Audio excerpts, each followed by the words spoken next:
नाज़रीन खबर शामिल कंदा हलूं। जाती मां जाती शहर में एहसास किफ़ालत प्रोग्राम सेंटर ते रिश्वत जी बाज़ार गरम थी वई आहे। गार्ड समेत सॼो अमलो मीडिया खे मौक़िफ़ ॾियण खां इनकार करे छॾियो।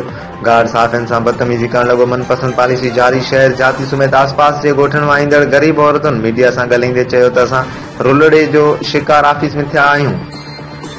ऑफिस जा मुलाज़िम ऐं गार्ड 200 रुपया फी औरत वसूली करे टोकन वठाए ॾियनि था। जेके औरत फी ॾियनि थियूं उन्हनि खे टोकन मिलनि था, जॾहिं त जाती तालुके जे ॿाहिराणनि वारनि इलाइक़नि खां सुबुह खां राति ताईं हर रोज़ जीअं ग़रीब माण्हू किराया भरे बुख उञ काटे सॼो ॾींहुं इंतज़ार कंदे शाम जो वापसि मोटियो घर ॾांहुं वञनि। जन खे एहसास प्रोग्राम मां ऑफिस अमलो ऐं गार्ड को बि रिलीफ न ॾिनो, जॾहिं त उते मौजूद ग़रीब औरतुनि खे वारो ॾियण बदिरां पंहिंजा नवाज़िल ऐं बास घरनि जूं औरतुनि खे ऑफिस अमलो ऐं गार्ड जल्द खां जल्द ऑफिस मां टोकन वठी ॾियनि था।